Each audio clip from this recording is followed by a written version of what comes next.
अस्सलाम वालेकुम। कहानी का आखिर तक पूरा सुनिएगा और अगर आप चैनल पर नए हैं तो सब्सक्राइब ज़रूर कीजिएगा। उसको फ़कत मारा नहीं गया था, उसको अजियत दी गई थी। अजियत सहते सहते वो मर गई थी।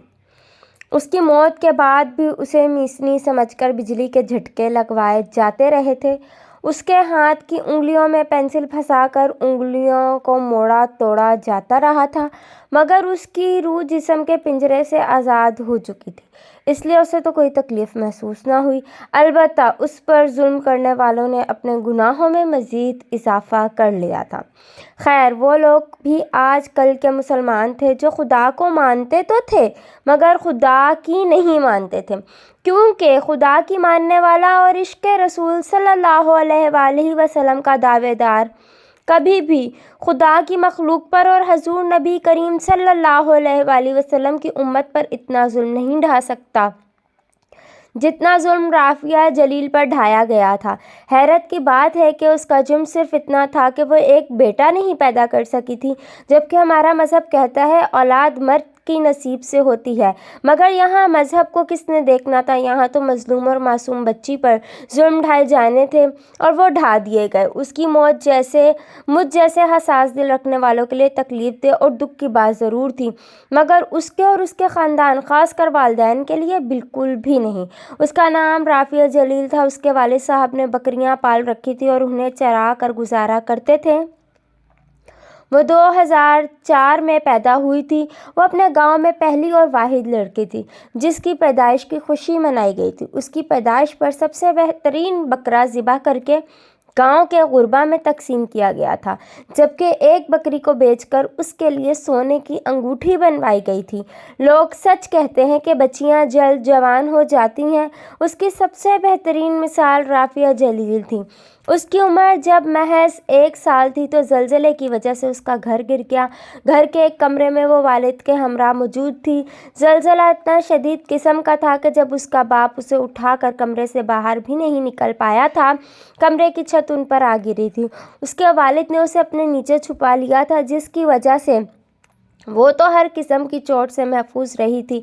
अलबत्ता उसके वालिद की कमर पर इतनी शदीद ज़रबें आई थीं कि रीढ़ की हड्डी 3 जगह से टूट गई थी। ज़िंदगी भर की माजूरी मिल जाने के बावजूद भी उसका बाप इस बात पर खुश था कि उसकी बेटी महफूज रही थी। इस खुशी में उसने अपनी सारी बकरियां ज़िबा करके अपने साथ उजड़ जाने वाले भाइयों को खिला दी, ताकि मुसीबत के इस वक्त में लोगों का पेट भर सके। जब हाकिम और इंतज़ामिया के लोग कहर खुदा से गाफिल होकर बैरून मुल्क से आने वाली इमदाद लूट रहे थे, तब राफिया जलील के वालिद जैसे लोग अपनी माल मता अपने भाइयों बहनों पर निछावर कर रहे थे और अल्लाह ताला का शुक्र अदा कर रहे थे कि उनके मालो मता मखलूक खुदा और उम्मत मोहम्मदी के काम आ गए थे। खैर, मुख्तसर ये कि राफिया जलील इस हादसे में भी बच गए, मगर मुफलसी ने उसको मुशक्क़त करने पर मजबूर कर दिया था। वो अपनी वालदा के साथ जाकर लकड़ियाँ चुनकर लाती, इलाके के अमीर घरों को बेचती, लोगों के घरों में काम करती। उसके बावजूद भी अपने वालिद के लिए टाइम निकालती और उनको व्हील चेयर पर लेकर बाहर जाती। हस्बे मामूल वो वालिद को लेकर बाहर निकली और सड़क क्रॉस करते हुए पाँव फिसल जाने की वजह से गिर गई। उसके हाथ से व्हीलचेयर छूट गई। वो उठी और आओ देखा ना ताओ वालिद साहब की व्हीलचेयर को पकड़ने के लिए दौड़ी, मगर उसी दौरान एक तेज़ रफ्तार गाड़ी की टक्कर से सड़क किनारे बनी 30 फुट गहरी खाई में जा गिरी। हैरत अंगेज़ व मौजिज़ाना तौर पर वो इस हादसे में महफूज रही। अलबत्ता उस दिन के बाद उसके वालिद साहब कभी घर से बाहर नहीं गए। वक्त गुजरता रहा, उसकी मुशक्क़त से वालिदैन का रिस्क चलता रहा, यहाँ तक कि उसकी शादी करके उसे रुखसत कर दिया गया। शादी के कुछ ही अरसे बाद उसके ससुराल वालों ने अपना रंग दिखाना शुरू कर दिया।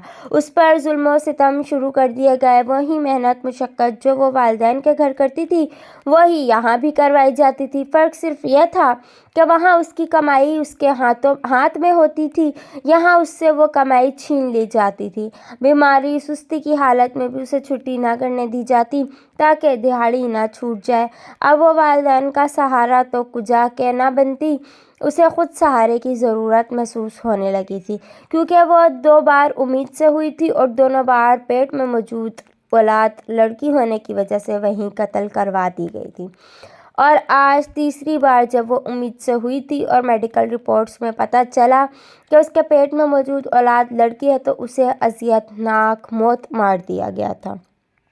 اس کے اچھے اعمال اور اخلاق کی وجہ سے اس کے والدین کا مصیبت کے وقت اپنے گاؤں کے لوگوں کے ساتھ برتاؤ دیکھ کر ہر کوئی اس کی موت پر افسردہ تھا، مگر اس کے والدین کسی حد تک مطمئن تھے اور اللہ تعالیٰ کا شکر ادا کر رہے تھے کہ ان کی بیٹی کی جان اس عذاب سے چھوٹ گئی۔ اس کی موت کے بعد لوگوں پر حقیقت کھلی تھی۔ اس کا باپ بھیک مانگ کر اس کے سسرال والوں کو دیا کرتا تھا کہ اس کی بیٹی سے مشقت نہ لی جائے، بس گھر کا کام لیا جائے، مگر اس کے باوجود بھی ظالم سسرال والوں کو رحم نہیں آتا تھا۔ آج کے بعد اسے بھیک نہیں مانگنی تھی، نہ پیسے کی، نہ بیٹی کی، نہ خوشیوں کی، نہ ہی بیٹی کی زندگی کی۔ اللہ حافظ۔